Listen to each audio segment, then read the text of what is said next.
പഴയ നിയമ കാലഘട്ടത്ത് അതിശക്തമായി ദൈവത്താൽ ഉപയോഗിക്കപ്പെട്ട ഒരു അഭിഷിക്തനായിരുന്നു മോശ. തന്റെ തുടക്ക സമയം ഒത്തിരി കുറവുകൾ ഉണ്ടായിരുന്നെങ്കിലും ദൈവിക എൻകൗണ്ടറിലൂടെ താൻ പുറത്തു വന്നപ്പോൾ ആ കുറവുകളെല്ലാം പരിഹരിക്കപ്പെട്ട് ദൈവത്തിന് വേണ്ടി ശക്തമായി ഉപയോഗിക്കപ്പെടുന്ന, ഒരു പടി കൂടെ കയറ്റി പറഞ്ഞാൽ ദൈവത്തിന്റെ ശബ്ദമായി മാറത്തക്ക നിലവാരത്തിൽ ദൈവം മോശയെ ഉപയോഗിക്കുന്നത് നമുക്ക് പഴയ നിയമത്തിൽ കാണുവാനായിട്ട് കഴിയും.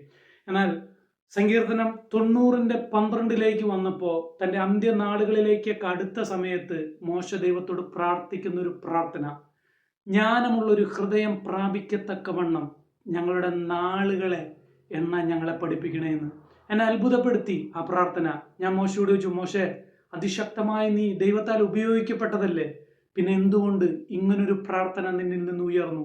മോശയുടെ മറുപടി, മോനെ, ഞാൻ ഉപയോഗിക്കപ്പെട്ടു, ഞാൻ ശുശ്രൂഷയിൽ ശോഭിച്ചു, ശരിയാ, പക്ഷെ ഞാൻ നിത്യതയിലേക്ക് അടുക്കും തോറും എനിക്കൊരു പേടി. കാരണം ദൈവത്തിന്റെ സ്നേഹം മാത്രമല്ല ഞാൻ ഇസ്രായേൽ ജനത്തിന്റെ ജീവിതത്തെ തുടർന്ന് കണ്ടത്, കരുതൽ മാത്രം കണ്ടതല്ല, മറിച്ച് പിറുപിറുത്ത വിഗ്രഹത്തെ ഉണ്ടാക്കിയ ഇസ്രായേൽ ജനത്തിനെതിരെ ദൈവത്തിന്റെ കോപം അതിശക്തമായി ജ്വലിക്കുന്നതും ഞാൻ കണ്ടതാ. ആ കണ്ട ഞാൻ എൻ്റെ അവസാന നാളുകളിലേക്ക് അടുക്കുമ്പോൾ ഞാൻ എന്നിലേക്കൊന്ന് തിരിഞ്ഞു നോക്കുക.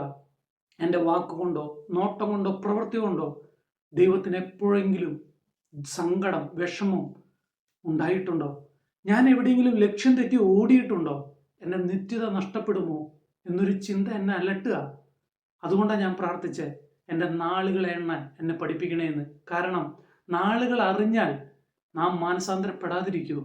എൻ്റെ മരണത്തിൻ്റെ ദിവസം അറിഞ്ഞാൽ ഞാൻ എന്നെ തന്നെ ശുദ്ധീകരിക്കാതിരിക്കുമോ?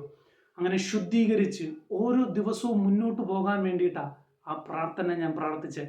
എന്നെ കേട്ടുകൊണ്ടിരിക്കുന്ന പ്രിയരെ, ശുശ്രൂഷ ഉണ്ടായിരിക്കാം, കർത്താവിന് വേണ്ടി ഒത്തിരി കാര്യങ്ങൾ ചെയ്യുന്നുണ്ടായിരിക്കാം, ശരിയാ.